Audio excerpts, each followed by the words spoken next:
사실 우리가 코로나19 이 사태를 통해서 리모트 워크 얘기를 많이 하고 있죠. 우리가 재택근무, 원격근무 이런 말 한 지가 20년이 넘었어요. 그런데 바이러스가 갑자기 우리의 일상을 이렇게 바꾸네요.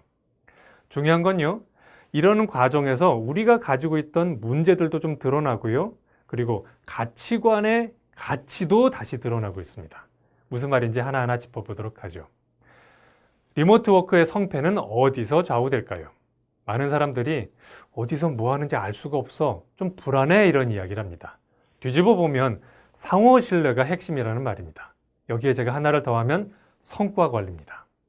상호 신뢰와 성과 관리, 이 두 가지를 갖춘 조직이라면 누가 언제 어디서 일을 하건 왜 의사소통이 안 되고 성과가 안 나겠습니까? 당연히 질문은 이거죠. 좋아, 상호 신뢰, 성과 관리. 근데 그거 어떻게 하는 거야? 라고요. 하나씩 짚어보죠. 첫 번째, 상호 신뢰. 상호 신뢰는 어떻게 구축하는 걸까요? 그냥 상대방을 믿어주면 되는 걸까요? 그건 아닌 것 같죠? 힌트를 얻기 위해 복잡한 사거리로 나가봅니다. 여러분이 지금 운전을 하고 계세요. 그런데 이 복잡한 사거리에서 자동차들이 쾅 충돌하지 않고도 물 흐르듯이 잘 흐르는 것, 어떻게 가능해진 걸까요? 길 건너편의 운전자를 제가 신뢰하기 때문에 가능한 건가요? 그게 아니죠. 제가 상대방, 사람을 신뢰하는 게 아니라 교통관리 시스템을 신뢰하고 있습니다. 제가 저 시스템을 따르는 한 저쪽 사람도 나와 부딪히지는 않을 거야 라고 기대하는 거죠. 정리해 볼까요? 사람에 대한 신뢰가 아니라 시스템에 대한 신뢰라는 얘기입니다. 조직 내 상호 신뢰도 같은 방식으로 구축되는 거죠. 즉, 사람을 서로 신뢰하는 거, 나쁜 거 아니죠? 좋습니다. 그런데 먼저 시스템이 갖춰줘야 됩니다. 여기서 말하는 시스템이란 가치관을 말하는데요. 흔히 기업의 가치관이라 하면 미션, 비전, 핵심 가치 등을 말합니다. 특히 여기서 핵심 가치가 중요한데요. 왜냐하면 조직 내 여러 가지 의사소통, 또 의사결정의 원칙과 기준이 되기 때문입니다. 예를 들어보죠.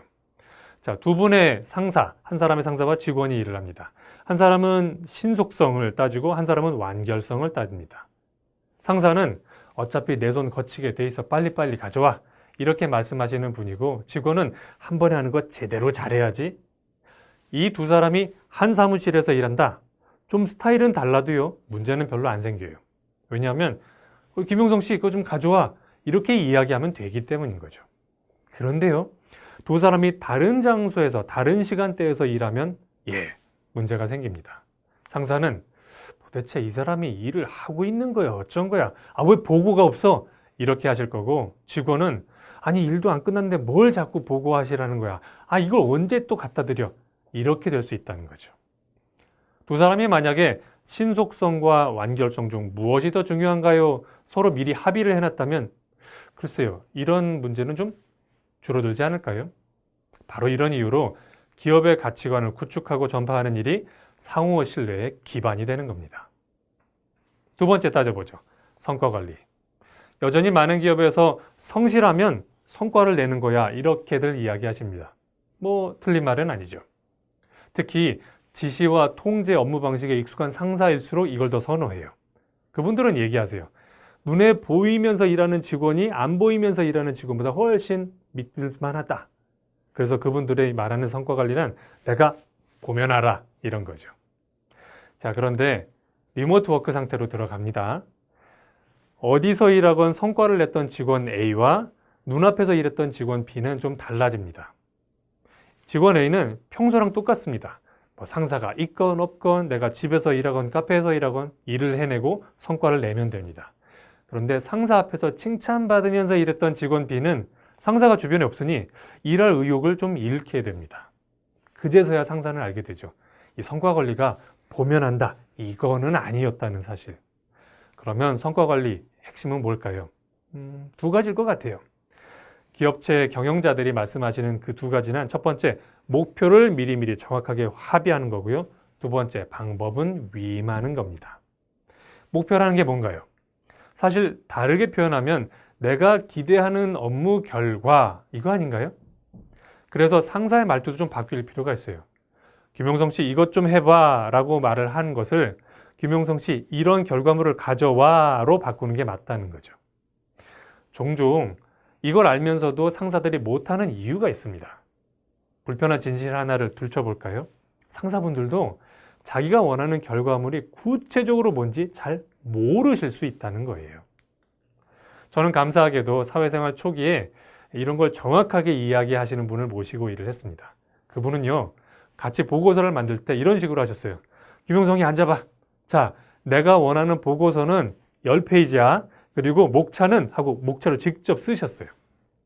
그리고 이 목차대로 만들어 오면서 너 아이디어가 있으면 추가해도 괜찮아. 이렇게 하셨던 거예요. 그래서 그분의 기대가 명확하니 저는 업무에 낭비가 없고 또 그분은 만족도가 높았던 거죠. 그래서 여러분께 권해드립니다. 업무 방식은 직원한테 맡기시고요.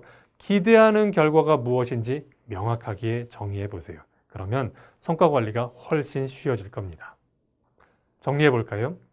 이전에 만났던 자동차 전문가의 이야기를 해드리겠습니다. 그분이 이렇게 말씀하시더라고요. 차가 느리게 갈 때는 고급차나 그렇지 않은 차나 차이가 별로 안 보인대요. 그런데 고속 주행을 하면 역시 고급차가 돋보인답니다.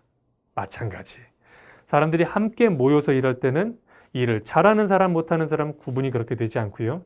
또 잘하는 기업과 그렇지 못한 기업 구분이 별로 안 됩니다. 그런데 리모트 워크 상태가 되면 이 차이가 확연하게 나는 거죠. 그래서 여러분께 이렇게 제안을 드립니다. 리모트 워크 리더십의 핵심은 상호 신뢰를 구축하고 성과 관리를 잘 하시는 거라고요. 여러분의 기업은 어느 쪽이신가요?